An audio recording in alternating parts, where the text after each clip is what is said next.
A long time ago, there was a rich island surrounded by deep, dark waters. The island was known across the lands for its wealth in crude oil. The people lived in peace, and their king ruled wisely. But one early morning, something strange and terrible happened. From the sea came a large, ugly beast. Agbanigoni. Its skin was rough and black like burnt rubber.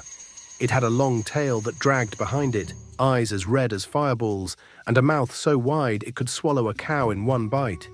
Its teeth were long, sharp, and yellow. When it walked, the ground shook under its heavy feet. The beast entered the island and roared so loudly that birds flew from trees and babies cried in fear. Without warning, it grabbed a young man working on the oil field, swallowed him whole, and went back into the sea. The next day, the same thing happened again. The beast came, swallowed another person, and left. This continued every day. People were terrified. Some ran deep into the forests, others jumped into the water, hoping to swim to safety. But many drowned. Fear covered the island like a thick cloud. The king, worried for his people, called for the chief priest.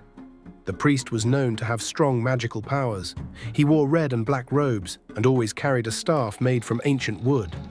The people hoped he would protect them, but the priest had different plans. Instead of fighting the beast, the priest went to the water and spoke in strange words. The beast obeyed him.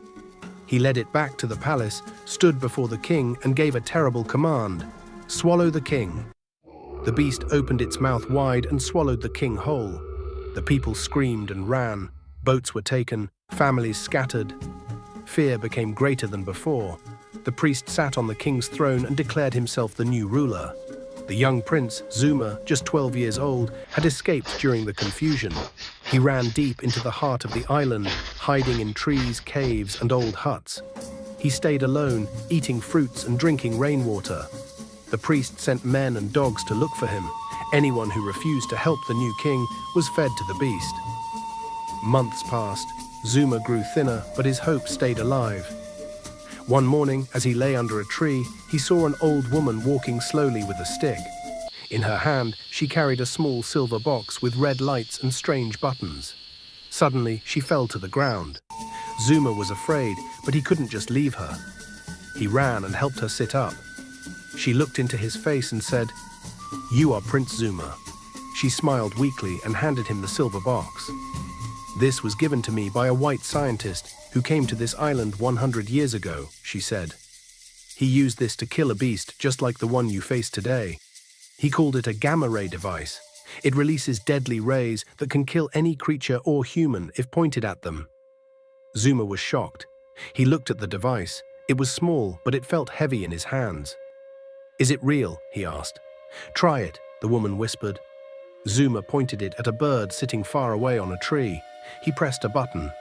A bright beam shot out, and the bird dropped dead at once. Zuma's heart pounded. Now he had something that could stop the beast. He stepped out of hiding the next day. People saw him and cheered. Their prince had returned. A great crowd followed him as he walked to the palace. The priest saw the crowd and grew angry. He raised his staff and shouted to the beast. The ground shook as the monster rushed forward, roaring with hunger. Zuma stood firm. He pointed the gamma-ray device at the beast and pressed the button. A powerful light hit the beast. It screamed, shook, and then fell to the ground, dead. The crowd shouted with joy, but the priest, full of rage, ran toward Zuma with a sharp spear.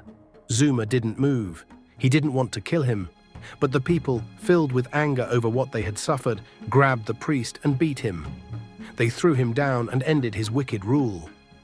The people lifted Zuma and carried him to the palace. He sat on his father's throne, and they crowned him king. He ruled with love, wisdom, and peace. He made sure no one would suffer again like they had. Lesson: power is not meant to control or destroy. It is meant to serve and protect.